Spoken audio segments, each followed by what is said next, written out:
بسم اللہ الرحمن الرحیم، الصلاۃ والسلام علی خاتم النبیین وعلی آلہ وصحبہ اجمعین۔ السلام علیکم ورحمۃ اللہ وبرکاتہ۔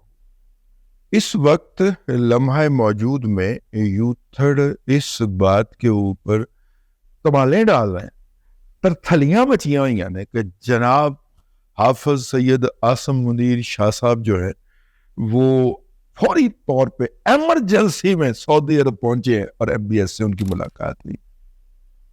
دیکھیے، ایم بی ایس جو ہیں وہ اس وقت قائم مقام فرما روا بھی کہہ سکتے ہیں، ان کو وزیر اعظم بھی کہہ سکتے ہیں، گورنمنٹ کا ہیڈ بھی کہہ سکتے ہیں۔ اس وقت موجود ہیں، اور یہ کوئی دورہ جو ہوتا ہے یہ نہیں ہوتا کہ حافظ صاحب نے آج وردی پائی ہے تو ان کے بوٹ جو ہے وہ زیادہ چمک گئے ہیں تو انہوں نے ارلی کو 100 روپیہ ٹپ دینے کے بعد کہا یار چلو ذرا سعودی عرب ذرا دورہ نہ کر رہی ہے۔ یہ ایسا نہیں ہوتا، اور یہ آفیشیل ٹور ہے کیونکہ وہ وردی میں ہیں، ان کو بھی اور ان کے جو ساتھ میں وہ ان کو جو اسسٹ کرنے کے لیے یا ان کی معاونت کے لیے ساتھ ہیں وہ بھی وردی میں ہے۔ اس کا مطلب ہے کہ دورہ سرکاری ہے، آفیشیل وزٹ ہے، پرسنل وزٹ نہیں ہے۔ ٹھیک ہو گیا؟ یا یہ فوج کے معاملات کے متعلق دورہ ہے، دفاعی معاملات کے متعلق دورہ ہے۔ خاص طور پہ ان کی ملاقاتیں جو ہیں وہ جو پریس ریلیز جاری ہوئی ہے آئی ایس پی آر کی طرف سے، اس میں جو ان کی ملاقاتوں کا ذکر کیا گیا ہے وہ میں آپ کو بتا دوں۔ ان کی ملاقات ہوئی ہے جی نائب وزیر برائے دفاع طلال عبداللہ القطبی صاحب سے، ٹھیک ہے۔ اس کے بعد جناب air chief marshal Fayyadh bin Hamid bin Raqib Alruwaili, ان سے ملاقات ہوئی ہے۔ اور پھر chief of general staff lieutenant general Fahd bin Saud Aljuhani, ٹھیک ہے، ان سے بھی ملاقات۔ یعنی یہ جو آخری صاحب کا میں نے نام لیا جوہانی صاحب، یہ پوری مسلح افواج کے سربراہ بھی ہیں اور فوج کے بری کے بھی سربراہ ہیں، تو یہ ان لوگوں سے ملاقات ہوئی ہے۔ تو اس کا مطلب ہے کہ یہ کچھ دفاعی معاملات ہیں، وہ کیا ہو سکتے ہیں اس پہ ہم بات کریں گے، لیکن پہلے ہم یہ بات بتاتے چلیں کہ یہ نہیں ہوتا کہ کوئی بھی بندہ اس طرح کے آفیشیل ٹور کے اوپر منہ اٹھا کے چلا جائے۔ اس کے لیے باقاعدہ پیپر کا ایکسچینج ہوتا ہے، پیپر کا ایکسچینج ہوتا ہے کہ پرپوزل جاتی ہے کہ جناب ہمارا یہ بندہ آ رہا ہے وہاں پہ، تو اس کے کیا پروٹوکولز ہوں گے، وہ کیا کریں گے کیا نہیں کریں گے، کس سے ملیں گے کس سے نہیں ملیں گے۔ تو میزبان ملک جو ہوتا ہے وہ اس کے حوالے سے اپروول دیتا ہے یا اس میں قطع برید کر دیتا ہے کہ نہیں ایتھے نہیں ایتھے چلے جانا ہے، نل نہیں ایتھے ملنا۔ اور یہ اس پروسیس کے اندر کم از کم 6 سے 8 ہفتے لگ جاتے ہیں اگر بڑا ایمرجنسی کے اندر دورہ کرنا ہو، ٹھیک ہے۔ سعودی عرب کے حوالے سے یہ ایڈوانٹیج ہے کہ آپ وہاں پہ عمرے کے بہانے جاتے ہیں، اور اگر اس دوران ملاقات ضروری ہو تو آپ ان سے بھی مل لیتے ہیں۔ جیسے دیکھیں نا، چاچو گئے تھے تو چاچو عمرے کے بہانے گئے تھے، تو ایم بی ایس نے یہ دکھانے کے لیے کہ یہ سرکاری ٹور کم اور چاچو کا عمرہ زیادہ ہے، چاچو کو اپنے اس سوئٹ میں بلا لیا جو کہ خانہ کعبہ کے اندر وہ جو ہوٹل ہے وہاں پہ ہے، جہاں سے سامنے خانہ کعبہ بھی نظر آتا ہے، اور وہاں پہ بیٹھ کے آپ ساری عبادات کریں اور سامنے آپ کی نظر کے خانہ کعبہ ہوتا ہے۔ اس میں ان کو میزبانی کا شرف بخشا ہے، چاچو کو بٹھا کے ان کو ٹہل سیوا کی۔ اپنا ٹہل سیوا وہاں پہ کیا ہوتی ہے، کھجور کھلائی ہوگی، اجوا، اور ساتھ میں جناب آب زمزم پلایا ہوگا، اور وہاں پہ بیٹھ کے چاچو نے اپنی عبادت کی۔ تو وہ ذاتی دورہ تھا نا، اس لیے عمرے کا دورہ تھا، تو انہوں نے کہا کہ جی عمرے کے اندر میں آپ کی یہ معاونت کرتے، ٹھیک ہے۔ یہ آفیشیل ٹور ہے۔ یہاں پہ ایم بی ایس نے بھی ان کو اپنے دفتر کے اندر جو ہے وہ شرف بازیابی بخشا ہے۔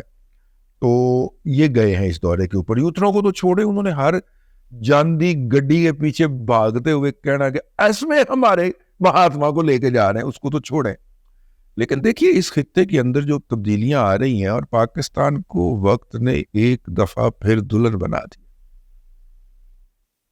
جب سے یہ ایران کا اور اسرائیل کا آپس میں پھڈا شروع ہوا ہے، اور پاکستان نے کھل کے، اس کے باوجود کہ ایران کے پاسداران جو تھے وہ پاکستان کے اوپر میزائل چلانے اور حملے کرنے کے اندر ملوث تھے، پاکستان نے اس شکر رنجی کو دل میں نہیں رکھا اور جیسے ہی اسرائیل نے پھینٹ چاڑنا شروع کیا ایران کو، پاکستان نے زبانی کلامی ہی صحیح ایران کی حمایت کی، ٹھیک ہے، اور بڑے سخت ترین الفاظ کے اندر۔ دفتر خارجہ نے الگ بیان جاری کیا، اور پھر چاچو نے اپنے ذاتی ٹویٹر ہینڈل کے اوپر سے وہ جو تھا ان کی الگ پتلائی اسرائیلیوں کی اور ان کی مذمت کی۔ تو یہ پاکستان نے 2 سٹیپ آگے جا کے یہ کام کیا ہے۔ تو اس کے نتیجے کے اندر اس خطے میں پاکستان کی تصویراتی اہمیت بحال بھی ہوئی ہے، نہ صرف کہ بحال ہوئی ہے بلکہ بڑھی ہے۔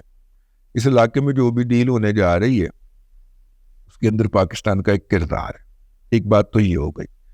دوسری بات یہ ہے کہ جو امریکہ میں اب یہ یہاں سے میرا تجزیہ شروع ہو رہا ہے، امریکہ میں جو حالیہ تبدیلیاں آئی ہیں اور اس کے اندر ٹرمپ صاحب جو ہیں وہ ایبسولوٹ میجورٹی کے ساتھ اقتدار میں آئے ہیں، اور ٹرمپ صاحب نے پچھلی دفعہ کہا تھا کہ ہم عربوں کی حفاظت کیوں کریں، اور اگر انہیں اپنی حفاظت درپیش ہے تو وہ اس کے لیے پیسے ادا کریں، ٹھیک ہے۔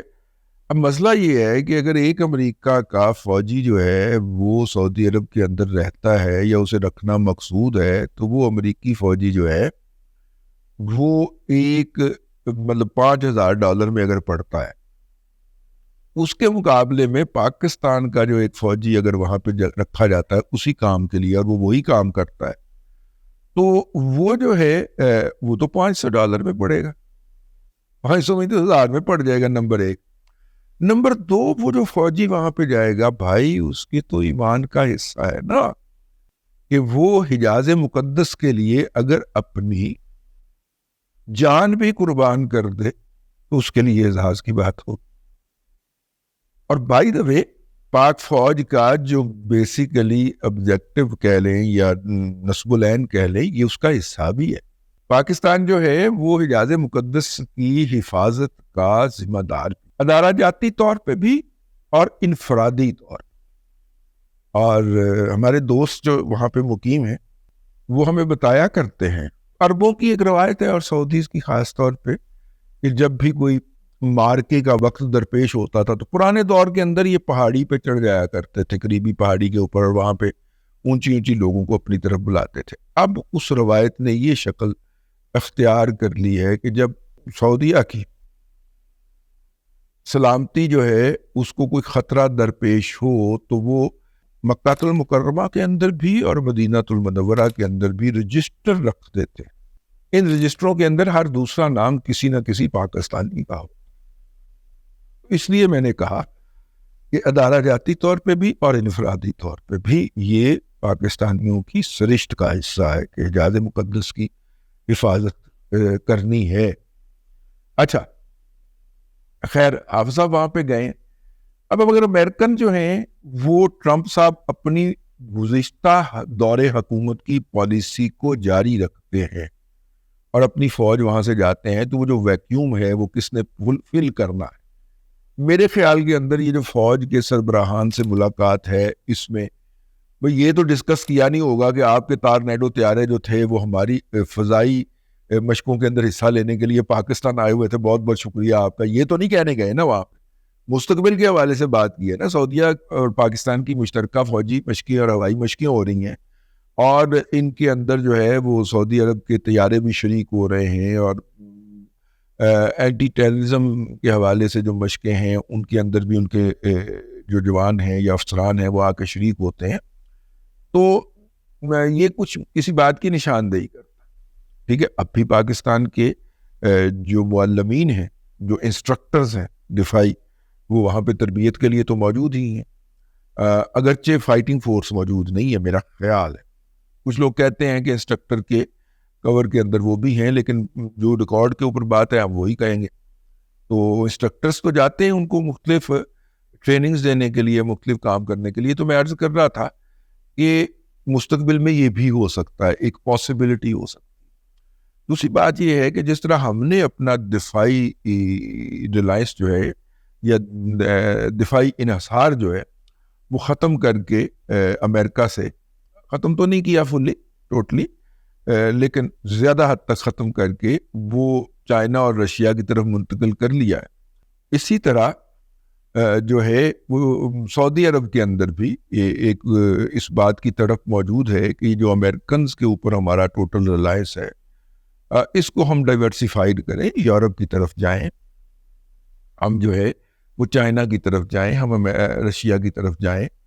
اور اب مسئلہ یہ ہے کہ چائنیز جتنے بھی ہتھیار ہیں وہ پاکستانیوں سے بہتر کون استعمال کر سکتا ہے؟